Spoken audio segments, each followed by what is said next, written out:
Do you or a loved one suffer from PCOS?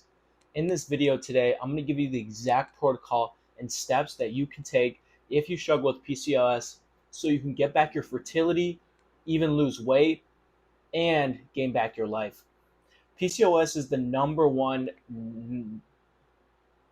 PCOS is the number one endocrine disrupting order affecting females of reproductive age.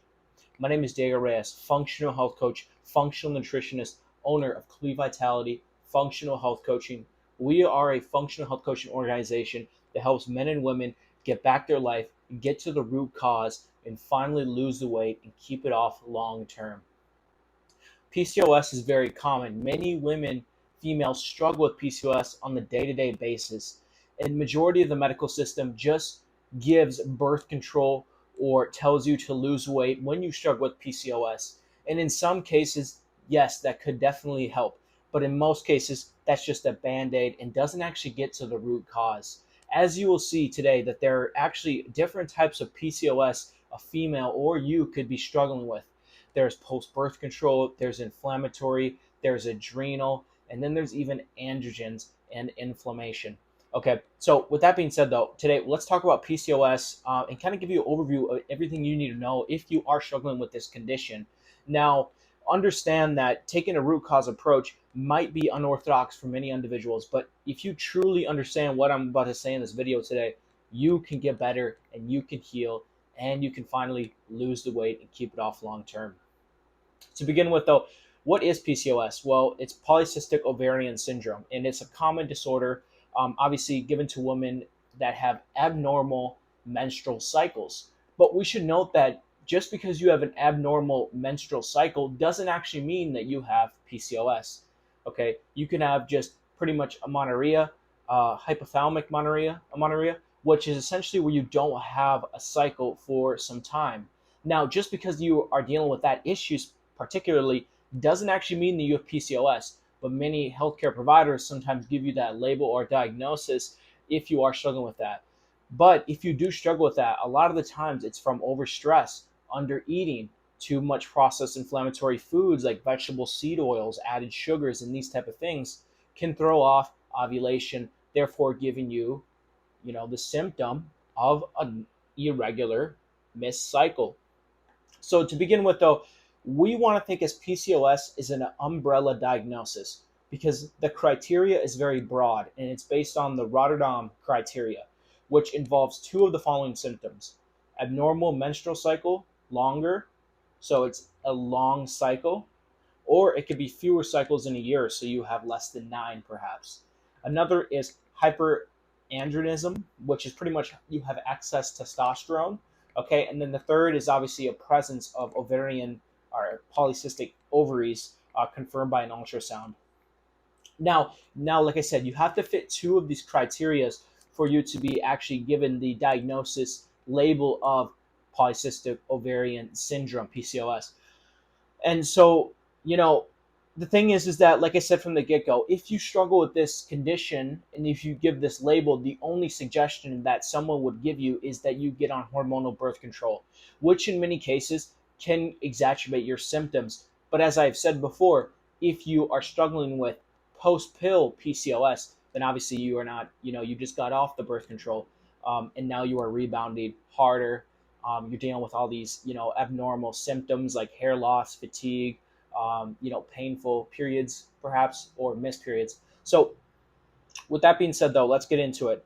So the number one and the most common PCOS that I see and the research and data is showing is insulin resistance, high androgen PCOS. Okay. So when we look at it like this, insulin is obviously the key to unlock your cells, okay, to let glucose, sugar, into it to be used in the mitochondria for energy and biological functions. But when your body is insulin resistant, it blocks it. What then happens, though, in a compensating mechanism is your pancreas produces more insulin. Now blood sugars stay elevated inside your bloodstream. When your blood sugars stay elevated inside your bloodstream, it can obviously inflame your body and particularly your ovaries. What also happens, though, is that it throws off the what I should say, your neurosteroid hormones to your ovaries. So what that means is that if you struggle with insulin resistance and you have insulin resistance, it can throw off your ability for your brain, your pituitary gland, to the ovaries. What then happens though is that that pretty much throws off your cycle. Another thing is that high insulin increases your androgens. And when you have an increase in androgens, your body doesn't ovulate properly, correctly. What then happens though is that it throws off your estrogen and progesterone release in luteal phase, perhaps, to cause these symptoms. Another thing is that high insulin lowers SHBG in females. What this then does is lets your body then frees up more free testosterone, which then can lead to higher androgens, which can lead to those male characteristic symptoms that a female has that you may have, like facial hair, oily skin, those type of things. And so what we should understand though is that how can a female improve her insulin resistant PCOS? Well, for one thing, we have to understand how our body got there. And majority of times it can come from high intake of redefined sugars. It can come from excess alcohol. It can come from a sedentary lifestyle. It can come from even in forms of overtraining and undereating. Because remember, overtraining can exacerbate stress in your body, and that can lead to insulin resistance. Okay, so this should be noted though. There is two different populations. Perhaps there's an individual that needs to lose weight to get their insulin under control, but there's also a population that needs to recover properly and not overtrain and get their blood sugars under control. So this is why PCOS and fixing it has to be very individualized for that individual, that female, because if you tell someone that's already overtraining, undereating, and putting so much stress on their body, and you're telling them to cut more calories or to train more, that's just going to exacerbate the hormonal balance further. That's going to jack up the insulin higher. It's going to jack up testosterone higher in cases, and even lower estrogen. Okay. And another thing is that, if you have pain during sex, that's a sign that you have low estrogen as well. Okay. So with all of this being said, we should understand that, it's all bio-individual. Okay. So with that being said, what are some things that can help you with? Well, number one is to obviously reduce the inflammation within inside the body. Now, there's a lot of forms of inflammation. Obviously, how we can do this, number one, is to eat an anti-inflammatory diet. More so eating a Mediterranean type diet that's filled with all types of colors, greens, different types of, healthy proteins like salmon, and different fishes, and then grass-fed, grass finished type of beef, sirloin, steak, ground beef, and even like chicken and things like that, poultry. And next thing is to obviously get the blood sugar under control. Now, there's some tools that you can use to help get blood sugar under control. Some herbs are berberine, chromium, picolinate, butcher that a little, but another one is, just off the top of my head, cinnamon is a really good one you can put into your food to help with your blood sugars. Okay, so all these things drastically help get your blood sugars under control. Another thing that you can do to help is to remove endocrine disrupting chemicals. Endocrine disrupting chemicals are things like BPA, BAP, and all sorts of different things. But the number one I say is BPA. So these are plastics because the plastics actually act as a hormone inside your body. So it acts like estrogen. Okay.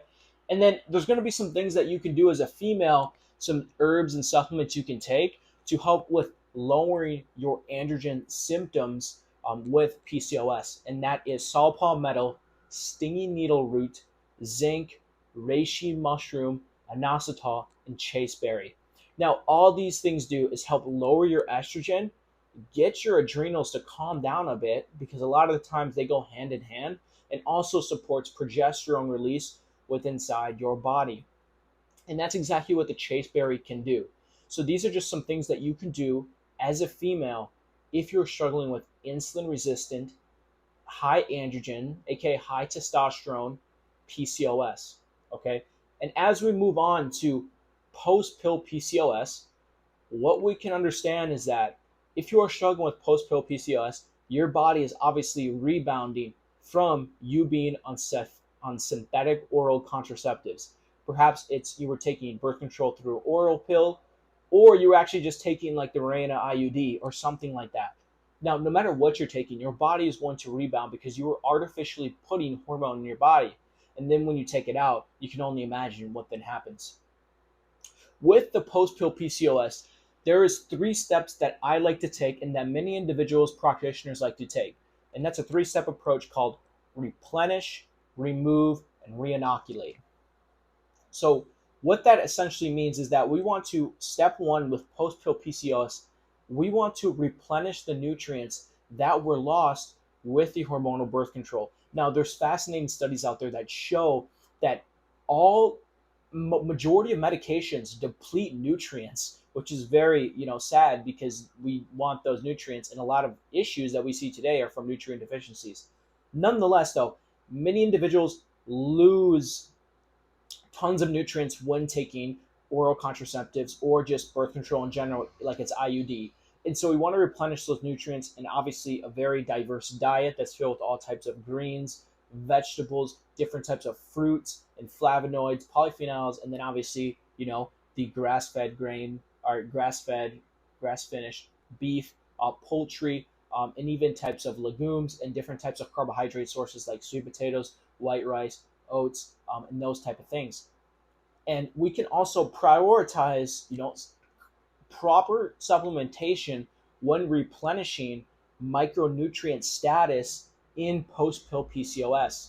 So how many individuals like to do this is that females can honestly take prenatal supplements to help with getting the body its bioavailable nutrients it needs to help replenish. Okay. Another thing that you can do is increase your omega-3 fatty acid content through salmon, sardines, walnuts, olive oil, flaxseed, chia seeds, and even grass-fed beef. And in some cases, if you aren't eating salmon 2 to 3 times a week, I would highly suggest a fish oil supplement. High quality though. You do not want to get it from salmon that is caged up. You want to get it that's swimming free, wild caught. So with that being said, because you want that DHA and EPA content within inside the fish oil. Next is that we want to remove the toxins that the birth control could have left inside of your body. And the best way that we can do this is by supporting your liver. Now, your liver has a specific drainage pathway that gets rid of your excess estrogen as a male or female, truthfully. So with that being said though, it detoxes excess estrogen because excess estrogen in our body is toxic. And what happens is when we take oral or just any type of birth control as a female, that can lead to poor detoxification pathways within our liver.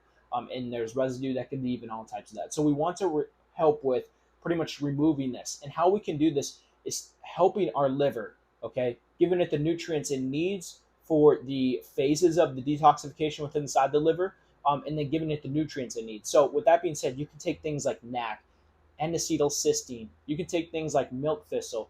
You can take things like DIM. You can take things like iodine 3-carbinol. Now, all these supplements do is really help you detox the excess estrogen outside of your body. So many females that struggle with high estrogen, they deal with a lot of weight gain, especially around the midsection. They deal with they always feel like they're bloated or watery. Those are clear signs that you have excess estrogen as a female or, male, truthfully. And with that being said, these supplements help with getting rid of that excess estrogen. Another thing is to eat coniferous veggies. Because those coniferous veggies actually contain those flavonoids like the iodine 3-carbinol and the coniferous and the DIM to help with detoxification. Different types of berries and citrus fruits also have the vitamins and nutrients needed to help with your liver detoxification pathways, specifically the conjugation pathways. Okay, so those are just some fruits and supplements you can take to help with the removal process of post-pill birth control. Next is the reinoculation phase, and this is more so the third step that I take and many practitioners take when they're trying to solve the post-pill PCOS. In the reinoculation phase, we're focused on bringing back good bacteria within inside the microbiome. Because remember, when we are taking these medications, if you're a female and you're taking birth control, it can lead to disruption in the microbiota, in the gut, essentially. And it can throw off all the good bacteria and it can grow the negative gram bacteria. So, with that being said, we want to use something like perhaps a high quality probiotic. Now, I'm saying this with caution because if we are taking a high quality probiotic and we're already dealing with any types of dysbiosis, meaning overgrowth, that can just exacerbate your symptoms. So that's why it's highly suggested for you to actually understand where the health of your gut is, and kind of going from there. But using anything that's a high quality and contains a lot of CFUs, which is different types of strains of the bacteria. We want to look at lactobacillus bacteria. We want to look at bifidobacterium. And we also want to look at perhaps Saccharomyces yeast, are different types of bacteria that carry Saccharomyces essentially. So a big thing with post-pill PCOS is it's always about replenishing the nutrients lost and helping your body perhaps feed up in times, okay? So we want to help support also the thyroid gland, okay? And you almost want to do this with all types of PCOS because your thyroid gland influences your hormone functions dramatically, especially your estrogens. So why I say this is that if you're struggling with estrogen imbalance, if you have too low of estrogen or too high of estrogen, it will inevitably throw off your thyroid function. Okay. Now, if we just flip a few pages back and we talk about the insulin resistant PCOS, if you struggle with blood sugar imbalance, that can impede on your thyroid health. So, nonetheless, having some thyroid support in there or prioritizing thyroid support supplements is needed. Selenium, iodine, tyrosine, okay, vitamin A, okay, vitamin D, okay, these things dramatically help. And what I see a lot is that females don't struggle with one condition. It's unfortunate, but they struggle with like 2 to 3. I get females that come to me all the time for transformation coaching, health coaching, and they deal with Hashimoto's, PCOS, hypothyroidism, okay, or they deal with IBS, PCOS, rheumatoid arthritis. Like, it's just all these people, they get it clusters. But remember though, it's because your body works in unison, not isolation. So with that being said, we want to remember that. Okay, if I'm dealing with a thyroid issue like hypothyroidism, it is no wonder why I could be dealing with PCOS like symptoms. Okay, nonetheless, sidetrack there, but yeah, always making sure though. A big one too is magnesium. So many individuals are deficient. At least 70% of the U.S. population is deficient in magnesium. And I promise you, if you use the right magnesium, which is magnesium glycinate or bisglycinate, if you use that form of magnesium before bed, 300 to 500 milligrams, you will dramatically see improvements in your sleep. Nonetheless, so those are just some things to help with post-pill PCOS. Next is the adrenal PCOS. Adrenal PCOS is exactly how it sounds. It's PCOS caused by adrenal dysfunction or adrenal insufficiency. So you can either have high cortisol or you can have low cortisol. But what happens to many individuals is that it's actually flop-sided. And what I mean by that is that, circadian rhythm. So your body has a natural wake response in the morning. And that's when cortisol is the highest. And then as the day goes, it dips. But for majority of people, it's flip-flopped. As they wake up in the morning, cortisol is low, and then at night, their cortisol is high. Okay? And then there's many individuals that are always, depressed. If they're always depressed, feeling down, their cortisol is usually flatlined. And then if they're always anxiety, anxious, overthinking, then the cortisol is usually high, really high. So no matter what state you're in on your adrenal, spectrum, we want to focus on restoring it and getting it back into balance. So there's things here though that you want to focus on. If you have a specific 4-point cortisol reading test, that can dramatically help you, but some individuals don't have that. So what I suggest is using adaptogenic herbs throughout the day to help balance out your cortisol levels. You can take things like ashwagandha, rhodiola rosea, L-theanine is a big one I like, okay? Magnolia bark is another one. I like these herbs because they really help lower cortisol and turn on GABA receptors, which are pretty much the calm, relax, anti-anxiety type of, you know, um, herbs, so to say. And the big thing with adrenal PCOS is just to calm down your body, get it out of fight or flight, go into rest and digest. You want to focus on parasympathetic activities. You don't want to keep waking up at 5 a.m., doing your HIIT, doing your fasted cardio. Okay, you want to have time where you're lowering that systemic stress, that systemic inflammation inside your body. Now that leads us to the last form of, PCOS, which is inflammation PCOS, which I believe that go hand in hand with adrenal PCOS.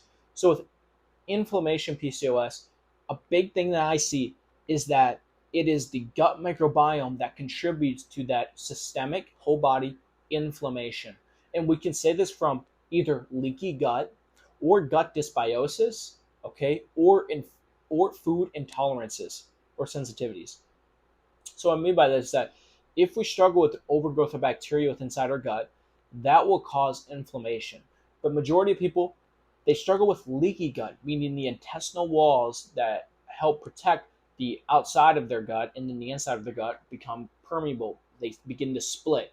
And when they begin to split, there's a bunch of toxins, undigested foods, negative gram bacteria, something called LPS, lipopolysaccharides, flow into our bloodstream, causes inflammation and immunological response, triggering the immune system. Now, that's why I truthfully like to focus on inflammation, PCOS. I like to focus on the gut. And a big thing that you could do is for some of these, abroad, I'll get into it, PCOS testing. Number one is if you're dealing with inflammation PCOS, looking at a CRP, which is C-reactive protein on blood work, can drastically see if you struggle with inflammatory PCOS. If you have a high A1C, high insulin, high fasted blood sugar, that can indicate that you're dealing with insulin-resistant PCOS. If you deal with high testosterone, okay, low SHBG, those are signs that you could be dealing with insulin-resistant or androgen PCOS. And then looking at, these are more functional testing when you were looking at cortisol, but, looking at a 4-point cortisol reading through a Dutch or just through a saliva test can really help with indicating what type of adrenal dysfunction you're in and kind of, assessing the protocol from there. And so, this is the quick and dirty on PCOS. So if you are a female that is struggling with PCOS, I'm more than happy to get back your life, help you lose the weight, and keep it off long term. That's exactly what I do. So I hope this video was useful for you. I hope you found some value. And if you are struggling, please reach out, CompleteVitalityLife.com. Check out my Instagram, Diego Reyes Health, okay, is my Instagram. Or check out any of my other YouTube videos. I'm more than willing to help. If you're looking to do it, let's do it. Have a blessed day.